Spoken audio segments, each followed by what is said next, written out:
नमस्कार,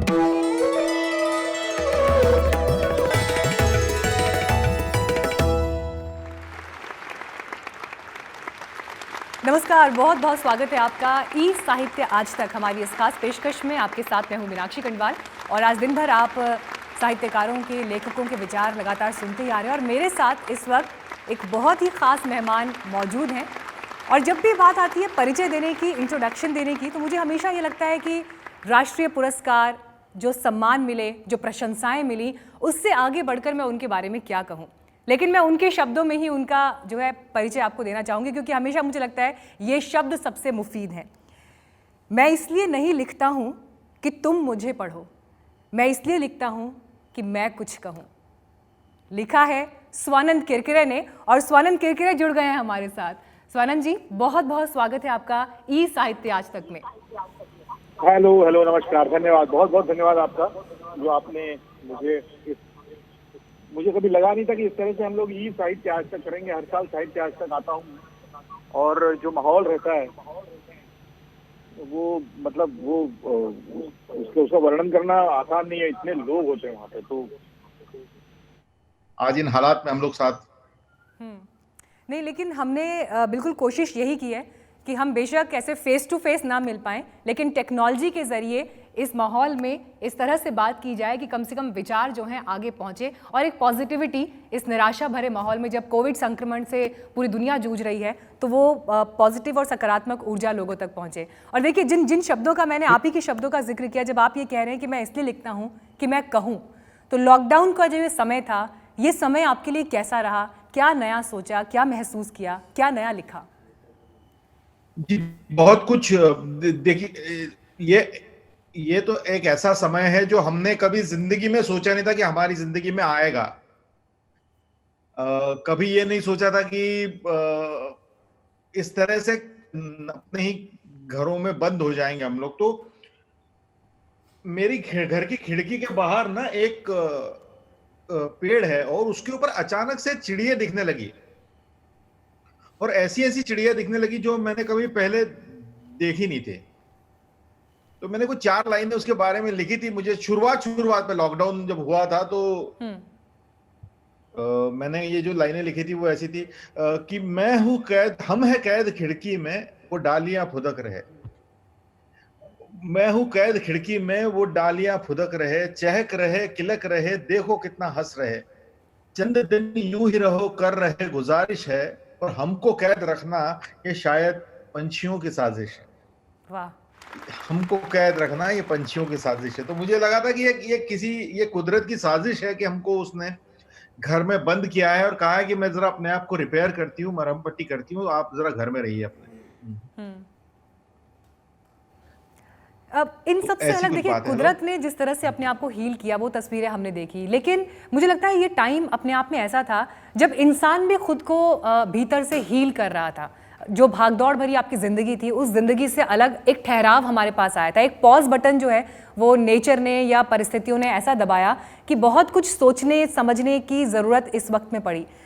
आप लेखक के तौर पे, विचारक के तौर पर इस समय में आपने क्या सोचा, क्या महसूस किया? नहीं, मैंने यही सोचा कि देखिए, जैसे हम इस वक्त पे हमको कहा जा रहा है कि इकोनॉमी हमारी खतरे में है। बहुत सारी चीजें जो है वो बिकनी बंद हो गई हैं और सिर्फ जरूरत की चीजें बिक रही है। ठीक है ना, बिल्कुल बहुत निहायत जरूरी चीजें जो बिक रही है। तो हम पहली बार निहायत जरूरी चीजों पे डिपेंडेंट हुए हैं, और उसके अलावा मतलब इसके अलावा जितनी भी चीजें हैं वो इकोनॉमी है ना। आप इसको इस तरह से अगर उल्टी तरह से देखें तो कि हम लोगों को इस वक्त पे सिर्फ 2 वक्त का खाना मिल रहा है, और इसके अलावा एक इंटरनेट मिल रहा है। शुक्रगुजार हूं मैं ये टेक्नोलॉजी का कि जिसने हमको एक दूसरे से जोड़े रखा है और इस मुश्किल वक्त में।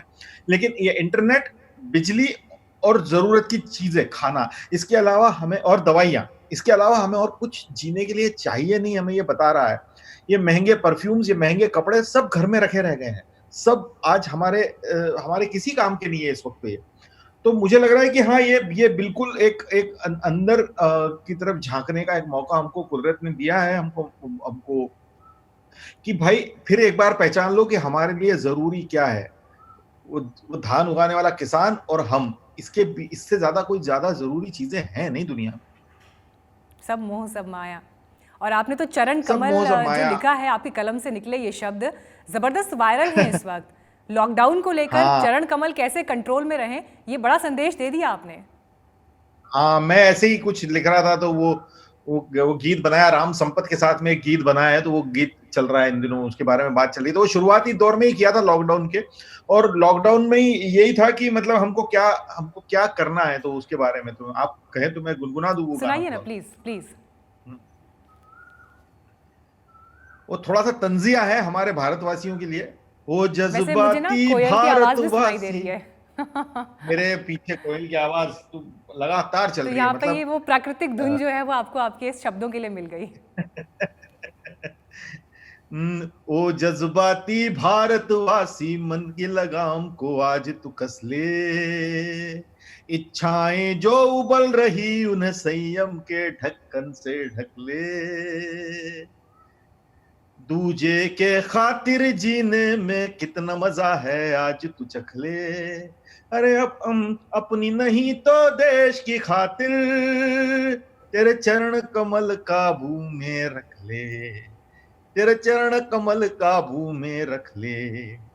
एक लंबी सांस को खींच के सोच, ऐसा वक्त कभी न आया।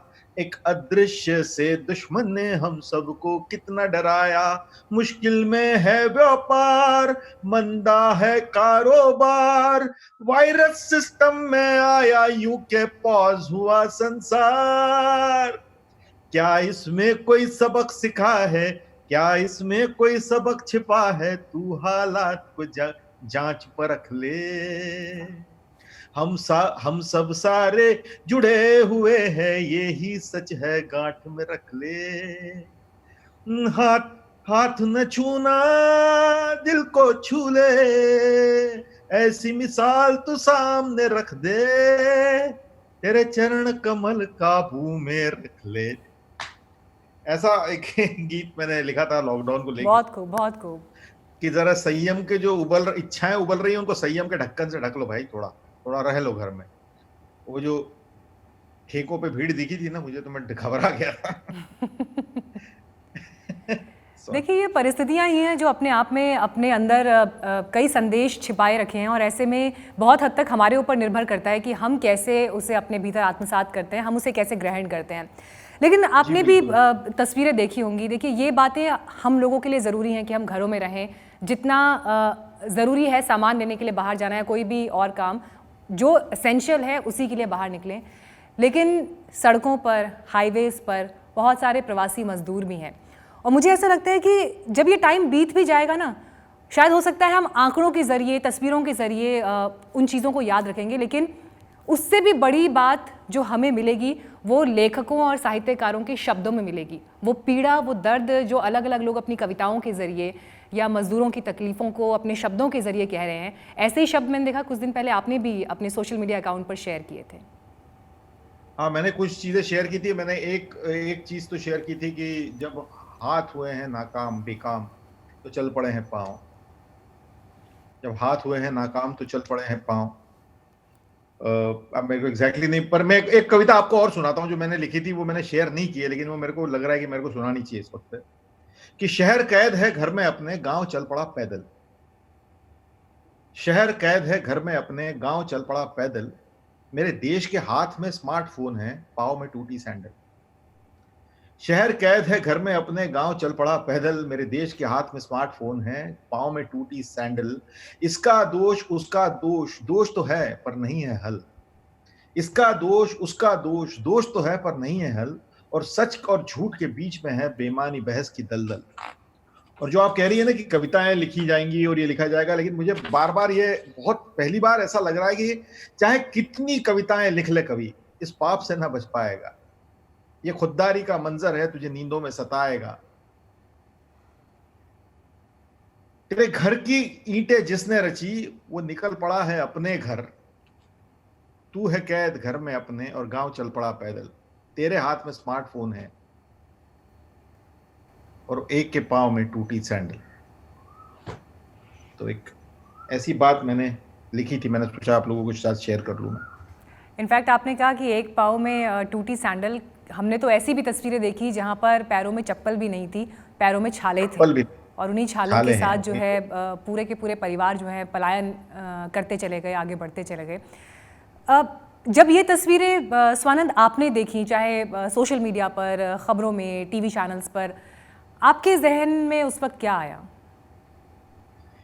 मेरे जहन में क्या आया, मैं इतने, हम लोग मतलब मुझे नहीं लगता कि मैं इतने ज्यादा अपराध बोध से भरा हूं इस वक्त कि मैं आपको इस बारे में मतलब मैं क्या बता सकता हूं कि इस पर मुझे समझ ही नहीं आ रहा है कि हम कैसे दो धड़ों में बट गए हैं। एक भारत देश की तरह हम कैसे दो धड़ों में बट गए हैं, और हमको कैसे अपनी ही खिड़की, और ऐसी परिस्थिति है कि अपनी खिड़की से बाहर जाते हुए लोग दिखाई देते हैं और हमें नहीं पता कि उनकी कैसे मदद करें, उन तक हाथ बढ़ाए तो कैसे बढ़ाए। एक तरफ संक्रमण की बातें हो रही है, दूसरी तरफ भूख की बात हो रही है। ये मुझे लग रहा है कि एक ऐसा समय आया है जो कहीं पे भी किसी भी तरह से हम लोग डिस्क्राइब नहीं कर पा रहे हैं, और और ये बहुत सालों तक हमें चलेगा। मुझे लग रहा है ये बहुत सालों तक हमें याद रहेगा, ये बहुत सालों तक हमको लौट लौट के आएगा। और मैं अपने अपने यहाँ के लोगों से बात करता हूँ, जो मेरे, वो लोग, जैसे हमने भी बात की थी कि वो लोग नाराज हैं। उन लोगों को खाना नहीं चाहिए, उन लोगों को पैसे भी नहीं चाहिए शायद, जो हम बात कर रहे थे। वो लोग नाराज हैं, वो लोग, उनका दिल टूटा है। हमने दरवाजे बंद कर लिया अचानक और कहा कि भाई तुम अपना अपना देखो।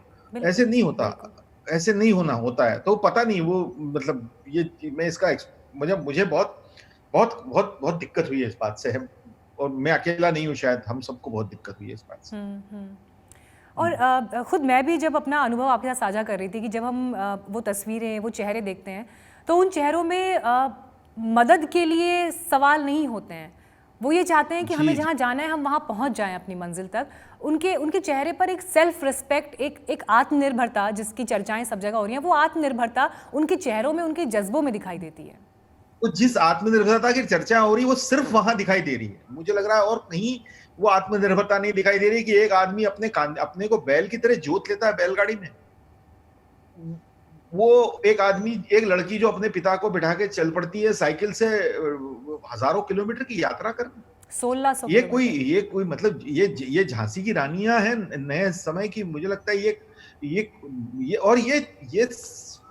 जज्बा है, ये हिंदुस्तान है। ये मुझे आज समझ में आता है कि वो गांधी क्यों पैदल चलता था। हमारा ये देश पैदल चलने निकल पड़ता है पैदल, इसके अंदर वो जज्बा है। अपने घर पहुंचना चाहता है किसी भी तरह से, किसी भी हाल में, और हम लोग उनके घर पे पहुंचने को लेके इतनी सारी बातें कर रहे हैं सिर्फ। तो उन्होंने कहा कि तुम बातें करते रहो, हम जा रहे हैं पैदल, और कुछ नहीं। बिल्कुल। जिस तरह से कोविड-19 संक्रमण को लेकर स्वानंद हमारे देश में तैयारियां हुई, लॉकडाउन हुआ, लॉकडाउन से हमने क्या हासिल किया, इसको लेकर तमाम चर्चाएं हो रही हैं। लेकिन जब हम इंटरनेशनली भी डेटा को कंपेयर करते हैं तो भारत थोड़ी बेहतर स्थिति में दिखाई देता है, चाहे वो अमेरिका हो, इटली हो, स्पेन हो, जो सबसे ज़्यादा प्रभावित देश रहे हैं। आप हिंदुस्तान की सबसे बड़ी ताकत क्या मानते हैं? देखिए, मुझे दो तरह से हिंदुस्तान के बारे में लगता है। एक तो हिंदुस्तान के बारे में जो उसकी ताकत है, मुझे नहीं पता, मैं इस बारे में एक्सपर्ट नहीं हूँ, डेटा क्या कह रहा है और हम लोग कितने उनसे बेहतर है। लेकिन हाँ, ये एक निश्चित रूप से हिंदुस्तान के बारे में बता सकता हूँ कि हम लोगों देखिए ना, कोविड में भी हमारी प्रॉब्लम कोविड नहीं है, हमारी प्रॉब्लम भूख है। तो अगर हम उस तरह से देखें तो वो है। और दूसरी बात जो मुझे हिंदुस्तान की लगी है कि हिंदुस्तान के आदमी का दिल अभी भी पसीजता है, चाहे जो भी कहिए। लेकिन जिस तादाद में लोग बाहर निकले हुए हैं, जिस तादाद में मैं इंदौर शहर की भी तस्वीरें देख रहा था, और भी बहुत लखनऊ वगैरह की भी चीजें मुझे दिख रही है। इतने सारे लोग हैं, लोग चप्पलें लेके खड़े हुए हैं। एक महिला जो सैनिटरी पैड्स लेके खड़ी हुई है, उसने ये भी सोचा कि यार इन लोगों को जरूरत होगी। तो मुझे लगता है कि एक कोई बात तो है जो शायद हम लोग सिर्फ सरकारों की तरफ देखते रहते हैं, उससे ज्यादा दिल हमारे अपने लोगों में भी है।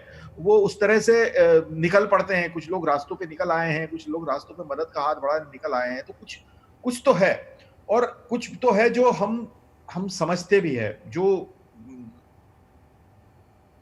सच में चिंतन का विषय है। हिंदुस्तान की इसी स्पिरिट पर कुछ शब्द अगर आप गुनगुनाना चाहें तो। हिंदुस्तान की इसी स्पिरिट पे तो अभी मेरे को एकदम से कुछ सूझ नहीं रहा है, पर हाँ कोई मतलब भी आपका मुझे, पसंद का गीत।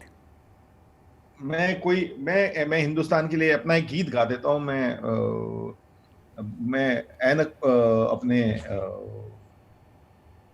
अपने हिंदुस्तान के सपनों को लेके एक गीत है मेरा, जो मैं हमेशा गाता हूँ सब जगह पे, जी। तो उसके बारे में बात होती है तो मैं आई जस्ट सिंग बाबरा मन देखने चला एक सपना, क्योंकि मुझे लगता है वो गाना अ, सबको उम्मीद देता है, और इस उम्मीद बारे में देता है, मुझे बहुत लोग इंस्पिरेशन देता बोलते है, हैं। हाँ एब्सोल्युटली। जी।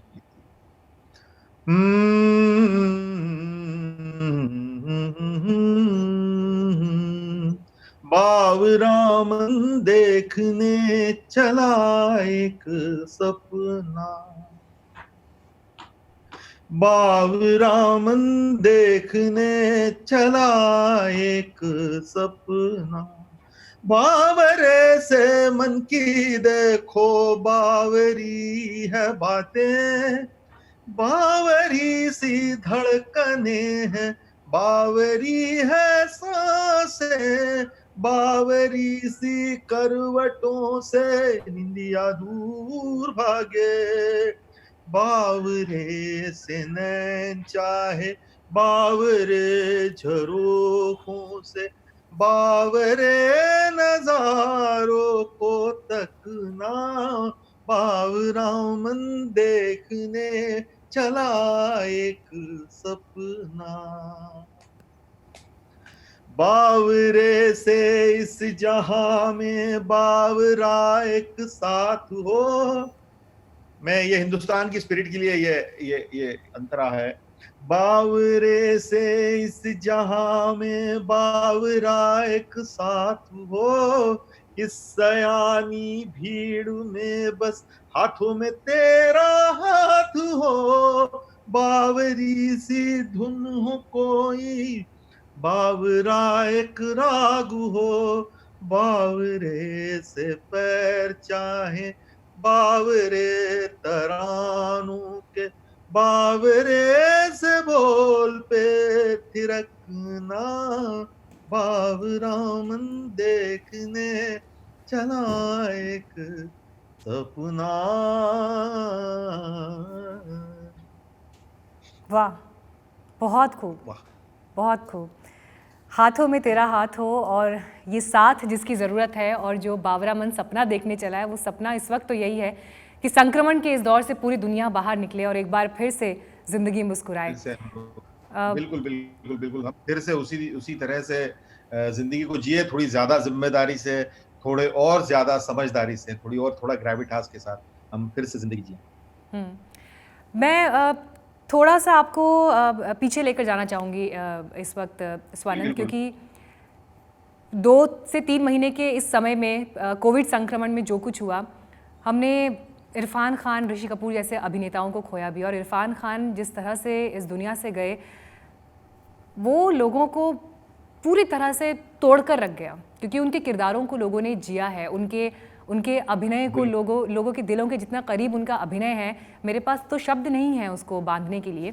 लेकिन आपका ही एक मैं पोस्ट पढ़ रही थी, और आपने इरफान खान के बारे में आपने लिखा था, इरफान चरित्र की रीढ़ पकड़ते थे, साथ में वो चरित्र का दर्द भी पकड़ते थे, अंदर से निहायत शैतान अभिनेता थे, निहायत चालू बदमाश बच्चे की तरह। आप उन्हें ऐसे याद करते हैं। और फिर आपने एक तस्वीर भी शेयर की अभी कुछ दिन पहले, पान सिंह तोमर फिल्म का वो कोई सीन है जो वो तस्वीर है, और आपने लिखा है कि मेरे एनएसडी के दोस्त इस तस्वीर की अहमियत को समझेंगे। मैं चाहूँगी कि आज इस मंच पर इरफान खान साहब और उस तस्वीर के मायने जो लोग एनएसडी के नहीं भी हैं, आप उन्हें ज़रूर बताएं। नहीं, देखिए वो तिग्मांशु धूलिया जी की बनाई हुई फिल्म थी पान सिंह तोमर, और वो तस्वीर जो थी उसमें इरफान खान थे पान सिंह तोमर के रोल में, और उनकी जो गैंग है उसमें 4 लोग और थे, और उस तस्वीर में, खासकर उस तस्वीर में अचानक से वो चारों ही लोग दिखाई दे रहे प्रोमिनेंट। और उसमें एक इरफान के पीछे है नवाजुद्दीन सिद्दीकी, जो अब बहुत बड़े अभिनेता, बहुत बड़े स्टार बन चुके हैं। और इस तरफ इरफान की दाई तरफ 2 और चेहरे हैं, वो है एक अशरफुल हक करके मेरे जूनियर थे एनएसडी में वो, और सीताराम पांचाल जो मेरे दूसरे सीनियर थे एनएसडी में। और अशरफुल हक, सीताराम पांचाल और इरफान साहब, ये तीनों ही अब इस दुनिया में नहीं। तो मुझे वो अचानक जब तस्वीर दिखी तो मुझे ऐसा लगा कि अरे ये कितना बड़ा दस्तावेज है एक चीज का। और ये तीनों जिसमें थे इरफान भाई और सीताराम पांचाल, ये दोनों तो कैंसर के शिकार हुए। और अशरफ को भी एक बहुत असाध्य बीमारी हुई थी और बहुत ही असमय उसकी भी मृत्यु हुई। तो मुझे लगा कि ये मतलब ये एक ऐसा दस्तावेज वो मेरे हाथ लग गया। मैंने कहा ये कैसे है। और एनएसडी से निकले हुए ये लोग, मतलब इन लोगों ने जिस तरह जो मकाम हासिल किए हैं, खासकर इरफान ने किया था कि जिसने इंटरनेशनल लेवल पे एक्टिंग को नए सिरे से डिफाइन कर दिया था, नए सिरे से एक्टिंग की परिभाषाएं, नई परिभाषाएं गढ़ दी थी। लोग उसकी एक्टिंग का एक अपना स्कूल समझते थे। तो मुझे लगा कि ये लॉस जो था ये बहुत बहुत बहुत बड़ा हुआ है, और ये कोविड के वक्त ही हुआ। और मुझे और भी मैं एक्चुअली फरवरी में इरफान साहब से मिला था। ऐसा हुआ कि इत्तेफाक की मुझे मिलना हुआ, मैंने उनसे मिलने की इच्छा जाहिर की तो उन्होंने मुझे घर पे बुला लिया था। उनकी तबीयत ठीक नहीं थी उन दिनों भी।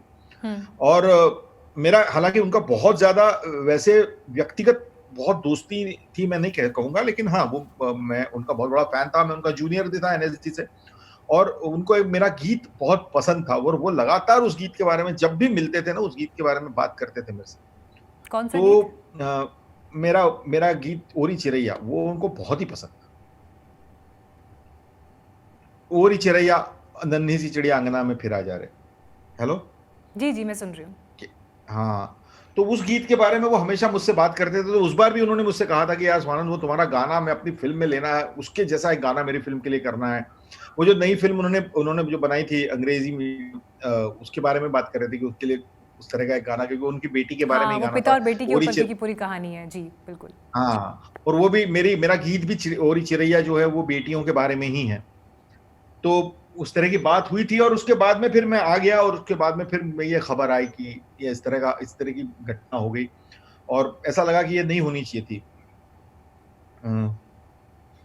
अगर आप इजाजत दें तो मैं 4 लाइनें ओरी चिरैया की भी लोगों को सुना दूं। और नहीं, मैं तो इनफैक्ट कहने वाली थी कि आपने जिस मुलाकात का जिक्र किया, तो आज इरफान खान के नाम आज ये गीत उनको डेडिकेट मैं इरफान भाई के नाम पे, क्योंकि वो जेन्युइनली इस गाने को बहुत पसंद करते थे, और उन्होंने मुझे कई बार कहा था कि स्वानंद ये गाना तुम्हारा बहुत अच्छा।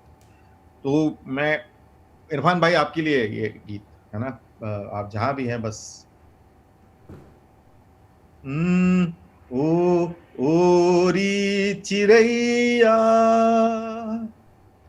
ओरी चिरैया नन्ही सी चिड़िया अंगना में फिर जा रे। ओरी चिरैया मेरी चिरैया अंगना में फिर जा रे। अंधियारा है घना और लहू से सना, किरणों के तिनके अंबर से चुन के अंगना में फिर आ जा रे। हमने तुझ पे हजारों सितम है किए, हमने तुझ पे जहां भर के जुल्म किए। हमने सोचा नहीं तू जो उड़ जाएगी, ये जमीन तेरे बिन सूनी रह जाएगी। किसके दम पे सजेगा मेरा अंगना।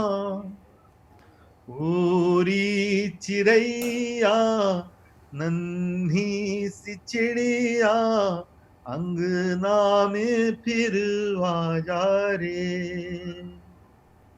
ओरी चिड़ैया। क्या कहूँ मैं इसके लिए, आत्मा को छूते हैं आपके ये शब्द, आपकी आवाज़ और जिस भाव के साथ आपने इसे गाया। और क्योंकि आप कह रहे थे कि कैसे इरफान खान साहब ये चाहते थे कि उनकी फिल्म के लिए भी ऐसा कोई गीत आप लिखें या ऐसी कोई रचना हो, लेकिन मुझे लगता है कि आज इस दुनिया से, जिस दुनिया में वो चले गए हैं, शायद उन तक ये आवाज़ और ये बात ज़रूर पहुंची होगी। मुझे बिल्कुल पूरा यकीन है कि उन तक ये आवाज़ ज़रूर पहुंची होगी जिस दुनिया में, और जिस दुनिया में भी वे गए वो बेहतर दुनिया में वे खुश होंगे बहुत। और उनका फिर एक बार शुक्रिया कहना चाहता हूँ कि उन्होंने बहुत दिया, बहुत दिया। स्वरन, क्योंकि अब जिस पॉइंट पर हम आ गए हैं, क्योंकि यहाँ पर जितनी तमाम बातें हुई, मैं चाहूँगी कि जाते जाते कोरोना वॉरियर्स, वो लोग जो इस वक्त फ्रंट लाइन पर काम कर रहे हैं, आपकी कलम उनके लिए क्या कहती है, आपके विचार उनके लिए क्या कहते हैं? यार मैं उनको सिर्फ एक बात कहना चाहता हूं कि बंदे में है दम, वंदे मातरम। भाई लोगों, थैंक यू सो मच। आप लोग जो काम कर रहे हैं वो मतलब वो फ्रंट लाइन वॉरियर्स, और मैं सभी लोगों की बात इसमें करना चाहता हूं कि आप सारे लोग, मतलब पुलिस है, डॉक्टर्स तो हैं ही, मेडिकल प्रोफेशनल्स तो हैं ही, पुलिस वाले हैं, बाकी सारे सैनिक दल है, पत्रकार हैं इसमें, जो आप लोगों की जो टीम्स इतना सारा काम कर रही है, लगातार सड़कों पे जाकर रिपोर्टिंग कर रही है, देश के हालातों से हमको सबको जगाए रखा है, हम सबको बताए रखा है। तो मैं आप सब लोगों को बहुत बहुत धन्यवाद कहना चाहता हूँ। और मैं अभी उसके लिए मेरे पास ऐसा कोई स्पेसिफिक गीत नहीं है, लेकिन मैं आपको एक गीत मैं ऐसी आपके लिए गा देता हूं। मैं जी। कौन सा गीत गाऊं? मैं ये भी समझना चाहता हूं, मैं सोच रहा हूँ। मैं थोड़ा सा इसमें ये हो गया है, मेरे अचानक से मेरे इसमें से ये गुजर गया, क्योंकि आपने इतना स्पेसिफिक सवाल पूछा और मेरे पास एकदम से कोई गीत मेरे को उस बारे में तो मुझे लगता है बंदे में था दम, वंदे मातरम। इसके लिए तो आपने राष्ट्रीय पुरस्कार भी जीता, तो आप समझिए कि वो भावनाएं और उन्होंने उस गीत ने कितने लोगों को छुआ है। ऐनक पहने लाठी पकड़े चलते थे वो शान से, जालिम कांपे थर थर थर थर सुनकर इनका नाम रे, कत्था उनका छोटा सा और सरपट उनकी चाल रे, दुबले से पतले से थे पर चलते सीना तान के, बंदे में था दम, वंदे मातरम, इन बंदों में है दम, वंदे मातरम, ऐनक पहने लाठी पकड़े चलते थे वो शान से, माटी पुकारे तुझे देश पुकारे, आजा रे अब आजा रे, भूले हम राहे हमें राह दिखा रे, आजा रे बापू मेरे, बंदे में था दम, वंदे मातरम, बंदे में है दम, वंदे मातरम। Thank you. बहुत खूब। तो इसी दम के साथ हम लड़ते रहें और इसी दम के साथ लॉकडाउन से आगे बढ़ें और कोविड-19 के संक्रमण को मात दी जाए। बहुत बहुत शुक्रिया स्वानंद किरकिरे जी, आपका हमारे साथ जुड़ने के लिए और ई साहित्य के जरिए ये सकारात्मक ऊर्जा हमारे दर्शकों तक भी पहुंचाने के लिए। Thank you so much. Thank you so much.